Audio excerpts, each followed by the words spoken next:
हमारा देश सदा ही अनेकों परंपराओं को अपने में समेटे हुए अनेकता में एकता का देश है। अनेक प्रकार के धर्म, भाषा, संप्रदाय यहाँ की सुंदरता को चार चांद लगाते हैं। भारतीय लोग अनेकों भाषाएं, राज्यों और अनेकों ऋतुओं में अलग अलग प्रकार के त्योहारों को अनेक तरीकों से मनाते हैं, लेकिन पूरे भारत में सभी त्योहार नहीं मनाए जाते। फिर भी कुछ ऐसे त्योहार हैं जो संपूर्ण भारत एक ही तरह मनाता है, जैसे शारदीय नवरात्रों में रामलीला का मंचन, जो कि आजकल देश की पहचान लाल किले के मैदान में लव कुश रामलीला के रूप में आकर्षक सांस्कृतिक दर्शन के साथ दिखाया जा रहा है। बहुत बड़ी बात है कि इस रामलीला को सभी धर्म के लोग देखने आते हैं, और जब एन भारत की संवाददाता ने एक मुस्लिम परिवार से बात की तो उनकी खुशी कुछ यूं दिखी। हमारे पापा मम्मी जो है मुस्लिम, लेकिन उन्होंने सारे धर्म की, हम दिवाली भी मनाते हैं, होली भी मनाते हैं, है ना, और जो भी एक्समस ट्री वगैरह है, मतलब 25 दिसंबर वो भी अच्छे से शो करते हैं। सारे मतलब हम एंटरटेनमेंट है अपने, सारा कोई भी त्योहार छोड़ते नहीं है। शुरू से ही सब हमने करा है, पापा थे तब भी करते थे, मम्मी है, भाभी भी मजे में है। मैं उन लोगों से यही बोलना चाहूँगी कि देखो धर्म के लिए बोलना, मतलब धर्म के लिए उल्टा सीधा बोलने से अच्छा धर्म को जानो, और ये सब चीज़ें जो है अगर ना ही धर्म के तौर पे करो, लेकिन एक एंजॉय के तौर पे देखो, इससे कुछ ना कुछ तो मिलेगा। कैसे क्या है, ये सब मिलेगा।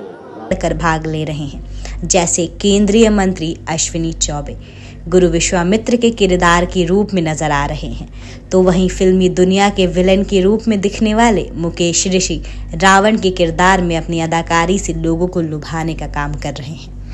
हर साल रामलीला मैदान में अनेकों रामलीला खेली जाती है, लेकिन जब बात देश की राजधानी की हो तो लोगों की उम्मीदें और बढ़ जाती हैं। दिल्ली के चांदनी चौक में पिछले 38 वर्षों से लव कुश रामलीला कमेटी द्वारा हो रहे रामलीला ने दर्शकों का दिल जीत लिया है। पुरानी दिल्ली के लाल किले के प्रांगण में मीना बाजार के सामने लगा यह सांस्कृतिक नाट्य दुनिया भर में आकर्षण का केंद्र है। 7 समुंदर पार से भी लोग राम की लीलाओं को देखने के लिए यहाँ एकत्रित हो रहे हैं। How will you feel? Beautiful. It's so lovely.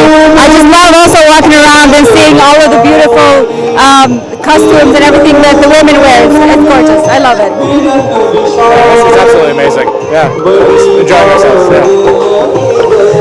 I love this country a lot. I love the people. I love the food, and I'm definitely coming back and also bringing our kids here. Do you love Indian culture? Yes, very much so. Very much so. Thank you so much. I agree with everything. लेकिन यहाँ केवल इतना ही नहीं होता, यहाँ एक पूर्व मेला लगता है। रोमांचकारी मौज मस्ती से लेकर लजीज भोजन तक सब कुछ पेश करता है। इस वर्ष रामलीला मैदान में हो रहे शानदार रामलीला ने दर्शकों का मन मोह लिया है। सीता राम का विवाह। सीता स्वयंवर में जब पहुंचते हैं और देखते हैं कि चारों तरफ अनेकों राज्यों के राजा वहां दरबार में सुसज्जित रूप में बैठे हैं, लेकिन गुरु विश्वामित्र के साथ 2 युवकों को देखकर राजा जनक हैरान हो जाते हैं। जब कोई भी राजा धनुष भंग नहीं कर सके तो उनमें से छोटे युवक ने क्या कहा, जरा गौर फरमाइए। धनुष भंग के बाद चारों तरफ तालियों की गड़गड़ाहट, फूलों की बरसात हो रही थी। राज्य में मंगल गान शुरू हो गए।